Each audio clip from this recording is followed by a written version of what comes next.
This is Southwest Florida in Focus. Coming up, the debate over self-deportation. As crackdowns from ICE over illegal immigration heat up, some are choosing a path that avoids involving the legal system.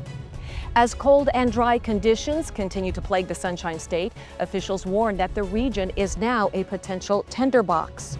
And as football fans prepare for the biggest game of the year, we head back 5 decades to learn about the efforts one man made to bring pro ball to South Florida. Hello, I'm Jennifer Crawford. As the federal government continues to crack down on illegal immigration, the Department of Homeland Security reports nearly 1.9 million people have agreed to self-deport in the past year. A Bonita Springs charity is giving assistance to immigrants trying to self-deport. WGCU's Culture and Connections reporter Elizabeth Andarge has the story. Pues por el momento, ahorita yo... We don't know how their future is going to be.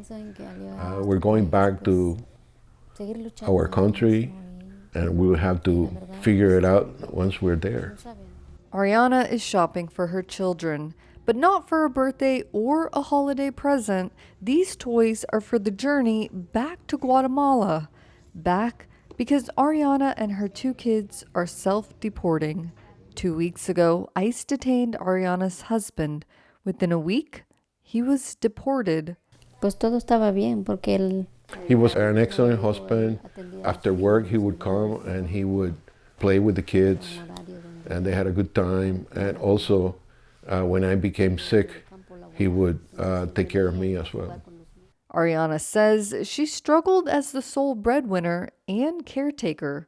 She talked about her decision to leave the U.S. and self-deport to Guatemala. Que los niños necesitan estar... I'm doing this for the children because the children need their father.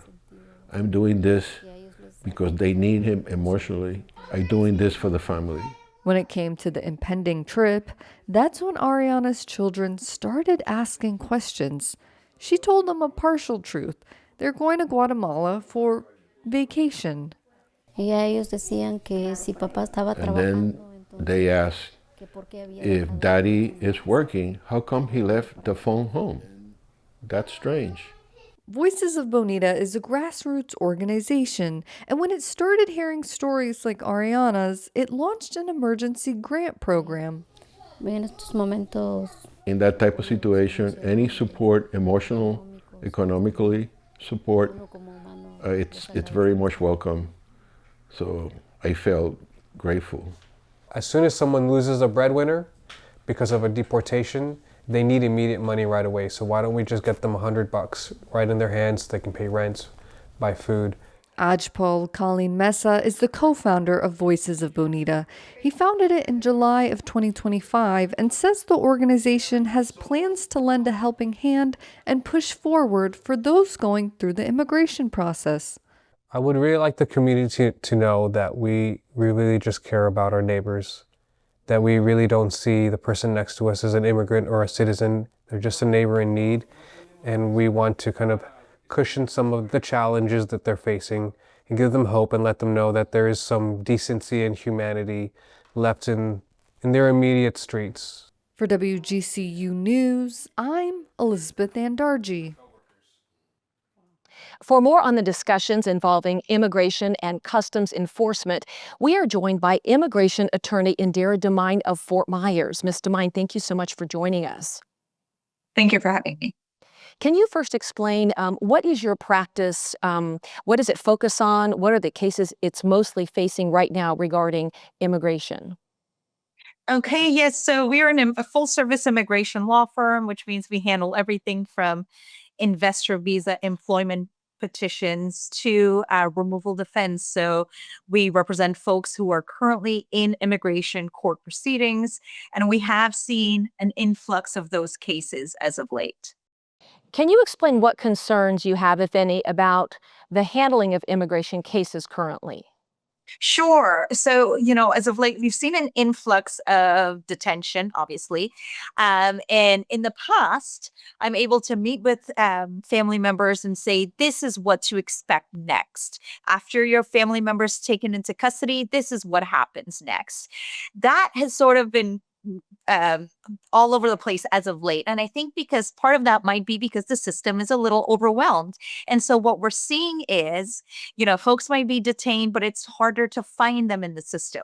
So we look them up on the ICE detainee locator. We cannot find them. It is taking much longer to file a bond motion to get folks out of detention center. We're finding that folks are moving from one detention center to another, and that's causing significant delays in their cases.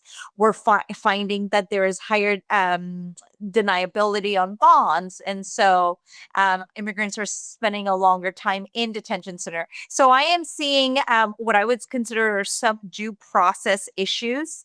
Here in the United States, if you have been charged and arrested for a crime, within 24 hours, you get a first appearance, no matter the seriousness of that crime. So you could be arrested for homicide, and within 24 hours, you get to see a judge, where the judge decides whether or not you should get a bond and be released on a bond. It's not the same for immigrants. It can be months upon months before an immigrant sees an immigration judge and requests a bond. How should an individual react when they are approached by an immigration officer? We touched on this because there are multiple things that really you need to be concerned about and careful of. Absolutely. At the end of the day, I do think that I like to weigh what are the consequences and the benefits of my actions, right? And so if you were to say, I am not going to respond to your question, and if you were to resist that officer, ultimately, what is the benefit that you as an undocumented immigrant will gain from that, right? And so to me, it is not worth it to get into a confrontational situation with law enforcement. It's just simply not worth it. It is not going to benefit your immigration case in the long run by getting into one of these confrontational situations with law enforcement. And we had talked about this in a criminal case. There might be some benefits to, saying, I don't wish to speak to you. I'm exercising my right to remain silent and so on. Because in your criminal case, that might work to your advantage. But for an undocumented immigrant, if you are undocumented or a visa overstay, at the end of the day, if you have no lawful status, whether or not you spoke to the ICE officer and disclose that to the ICE officer will not change that underlying fact, right? And so my advice usually to my clients is to cooperate, not get into a confrontational situation. It's not going to help you in the long run. In situations like we're seeing in Minnesota, people are claiming that the presence of ICE and Border Patrol is violating state rights. Where is that line when it comes to a state's responsibility and federal authorities? Yeah, that's a really important question. What we've seen traditionally, obviously, immigration has been in the purview of the federal government, right? And so, and only I would say within the last few years, we have seen in the state of Florida, where the state of Florida has made specific immigration related changes. We've seen a couple of years ago, SB State Bill 1718 that mandates employers to e-verify if they hire 25 or more employees in the state of Florida. While that's a state law, it has immigration implications, right? And so I have seen within the last couple of years or so, certainly in the state of Florida, where state law are being implemented that impact immigration overall. I will say that that's a dicey issue. Where does state law end and where does the federal authority come in? I do think that ultimately will come in, become a question for the Supreme Court, because what we're seeing is this whether overlap or contradiction between state and federal law. And here in the state of Florida, because state law enforcement are cooperating with ICE, we don't necessarily have the same friction that we're seeing in Minnesota, right? But ultimately, I think it's going to come down to the Supreme Court sort of looking into that issue, because we are seeing it come up in Minnesota. Well, thank you so much for sharing your time and your expertise with us today. Thank you. No problem. Thank you for having me. Thank you so much. Coming up, Southwest Florida is dealing with its worst drought conditions in 25 years, and officials are worried this could lead to an outbreak of severe wildfires. The National Weather Service says 2025 was the driest year in more than a decade here in the Sunshine State. In Southwest Florida, the extreme drought conditions are the worst since 2001. Take a look at these images of fire from this week in DeSoto County, with smoke billowing from the acres of dry land. WGCU's senior environmental reporter Tom Bayless says fire officials are bracing for what could be one of the worst wildfire seasons ever.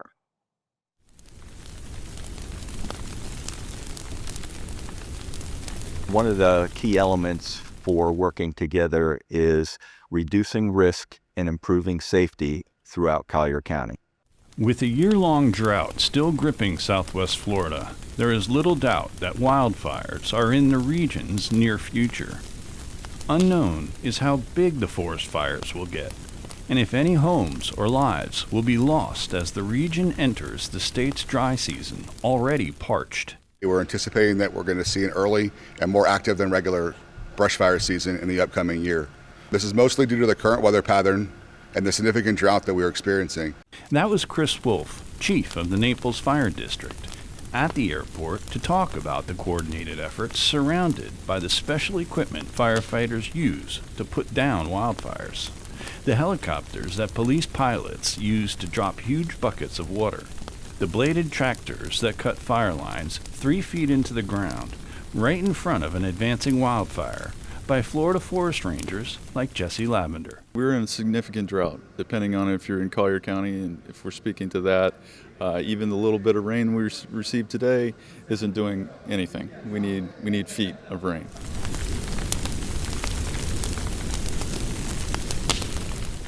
WGCU senior environmental reporter Tom Bayless joins us now. He has produced nearly 24 stories since the beginning of last year on the drought and the growing wildfire threat.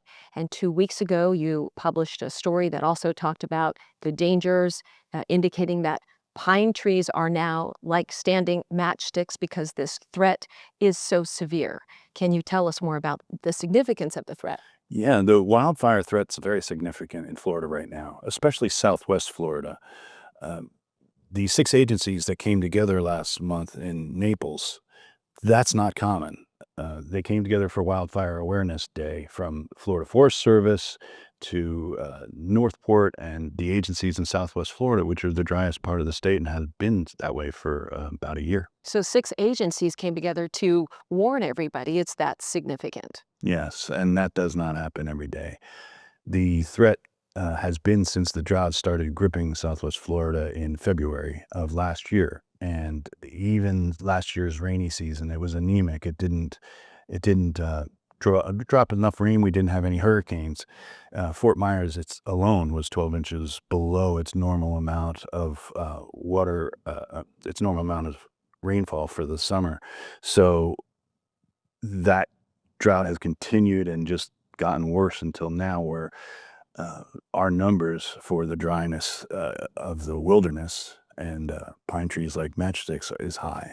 Well, you mentioned that we all know when hurricane season is, but when does wildfire season start? Wildfire season usually begins about now and normally runs until summer rainy season gets going. But of course, last year there was not much of one.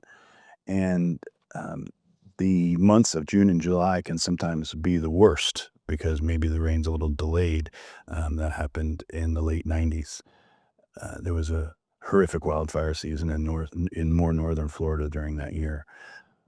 Here, it seems like they're more concerned about wildfires happening in the next few months. In fact, there was a wildfire just 2 days ago that shut down the northbound lanes of Interstate 75 up in Northport.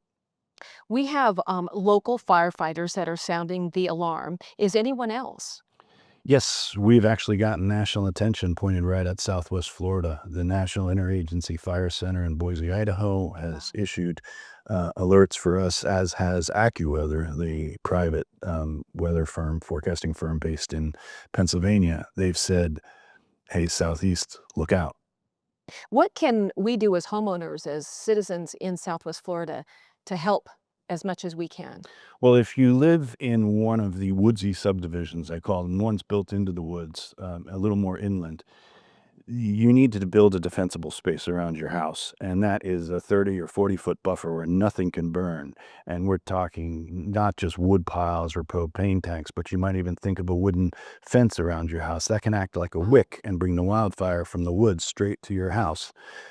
You need to clear your gutters of leaves. You need to make sure that there's a screen over your chimney if you have one. And for those who don't live in the woods and just want general wildfire tips on what to do if one breaks out, the Florida Forest Service has a great website called Be Wildfire Ready, and anybody online can look that up. And Tom, you have been covering the environmental stories for at least 25 years in Southwest Florida, and you've had an expertise in wildfires and drought. What is your opinion on how this season compares to what you've seen in the past 2 decades? I think that's probably indicative by the amount of attention that we've given the drought last year and the wildfire season upcoming this year, with the amount of stories that we've done online, on the radio and on TV here at WGCU. The wildfire threat this year is way above normal, and I expect to see wildfires, and what I hope is none will burn down any houses. Certainly there'll be no injuries or deaths, but past seasons have shown us that when it gets this bad, we can expect some bad things to happen. Well, thank you for the information and your expertise and your knowledge on this. Much appreciated. Thank you, Tom. To stay ahead of brushfire season, you can head to the Florida Department of Agriculture and Consumer Services website. There is a list of available resources to help you prepare for the wildfire season. 100 years ago, the glamorous and opulent styles of Art Deco made the way across the pond and into the American art scene. One of the most prominent artists of that time was Tamara de Lempicka. She is one of the focal points of an exhibition at the Baker Museum of Art in Naples that celebrates the 100th anniversary of the birth of Art Deco. WGCU Arts and Culture reporter Tom Hall has the story. The Tamara de Lempicka retrospective at the Baker Museum contains 4 paintings from the private collection of namesakes Jay and Patty Baker. But it's unlikely they'd own any of her works if it hadn't been for happenstance. Patty Baker explains. Back in the 1980s in New York City, friends of ours had told us about this event at the Armory on Park Avenue. It was a play, and you had to have passports that they gave you when you entered to follow in these rooms, that it was about the life of this woman named Tamara de Lempicka. Fantastic idea, and it was a fantastic play, and that's how we learned about her and her life. The Polish artist was well-traveled between France and Italy in the 1920s and 30s, but it wasn't Lempicka's art that started the Bakers collecting. They went with another famous Parisian. Here's Jay Baker. One of the first paintings we got a Monet, so I was in seventh heaven. To have a Monet, right? It was like crazy. At a Christie's auction in 2004, they added a Fernand Léger Cubist painting to their collection. But as luck would have it, a 1929 Lempicka was also in the auction catalog, the portrait of Mrs. Rufus Bush. We had a dinner date, and Jay had to go to meet the people, and I was still on the phone. So our limit came and went, and I thought, oh, God, what do I do? What do I do? So I put another bid in, and somebody bid over me, and I thought, what do I do? So I bid again, and somebody bid over me, and I thought, oh, he's going to kill me, and I bid over it, and I got it. But now she had to tell her husband that she spent more than what they'd agreed they'd pay. So I told him, he said, what? You spent how much? And I said, don't worry, we'll deal with it, we'll deal with it. And he loved it. He absolutely loved it, and we loved the story behind it. Commissioned by a man for his fiancée, the portrait was banished to storage after their divorce.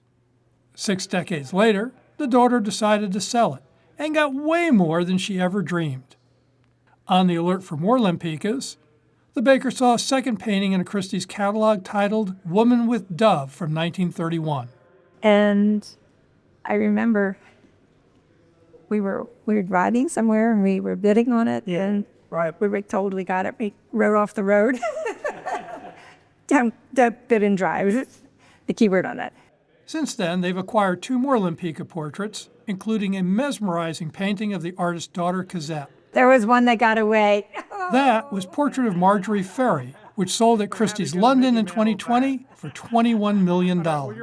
Still, Lempicka remains a virtual unknown, even in art circles. That's why the Bakers loaned their collection for the retrospective, which began in San Francisco before traveling to Houston and now Naples. It's the first U.S. exhibition of Lempicka's work. Just to hear people talk about this woman whose work had never been talked about before was she got her due.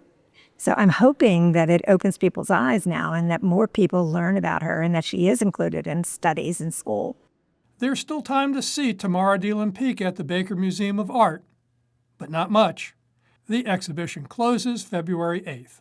For WGCU News, I'm Tom Hall with videography by Joseph LaShawn. The Baker Museum is open Tuesday through Saturday from 10 a.m. to 4 p.m. and Sundays from noon to 4. For more information, head to artistnaples.org. After the break, the Bucs stop here. We take a look at the incredible effort that was needed to bring professional football to Tampa Bay. This Sunday, the Super Bowl is expected to once again break the record for the most viewed TV program in history. While New England and Seattle will be the center of attention, Florida has a well-established connection with professional football. And 50 years ago, one local man was instrumental in making sure that Tampa would be a perfect location for an NFL franchise. WGCU's Bryant Monte tackles this story. Bringing the NFL to Tampa can largely be credited to the man who had a simple idea and a vision. But I did have an idea that I wanted to spring on an unsuspecting world. Bill Markham was a businessman, a salesman, and promoter. One day, while living and working in Tampa, he found something special. I went to the Zach Street newsstand in Tampa, which is right around the corner from where I was working at the time as an engineer, and bought an NFL handbook which had the directories of who the executives were for all the teams in the league and the phone numbers. He decided to make some phone calls directly to the NFL teams to see if they would play an exhibition game in Tampa. And I started calling them just to find out what it would take in terms of guaranteed money and all to get them to come to Tampa and play a game in our new stadium, which had never had anything prior to that other than the University of Tampa. His first call was to the NFL team in Washington. The Redskins used to be on TV in the Southeast more than anybody, and they hadn't had a winning record in quite a while, so I thought we could probably afford them. Now he needed to find them an opponent, and it would be the new expansion franchise, the Atlanta Falcons. And on August 10th, 1968, we ended up 42,000 people. It was the biggest neutral site crowd in the country that year, and that was in the days when they used to play a lot of neutral site exhibition games. That historic event laid the groundwork to catch the attention of the NFL. And the Tampa Bay Buccaneers played their first season in 1976. Markham became the team's first employee when he was hired by original owner Hugh Culverhouse. Markham, who now lives at the Preserve of Fort Myers, proudly wears a classic Bucs football jersey that the team recently gave him. The number 76 represents the year that the team started its first NFL season. I think I was lucky in the way I was a football fan myself, because I had a pretty good sense of what people would buy and what they would not.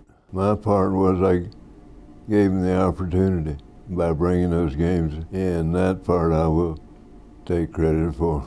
Tampa earned the team. The fans earned the team. Didn't need to take as many years as it did. 50 years ago, a simple idea became a long-standing football legacy filled with all its grit and glory. For WGCU News, I'm Bryant Monte. Coming up next week, with Valentine's Day right around the corner, we talk with a dating expert to learn how anyone can find true love, no matter your age. Thank you so much for joining us. Make sure you head to WGCU.org where you'll find all of our stories plus those extended interviews. Have a great weekend. We look forward to seeing you again next week right here on Southwest Florida in Focus.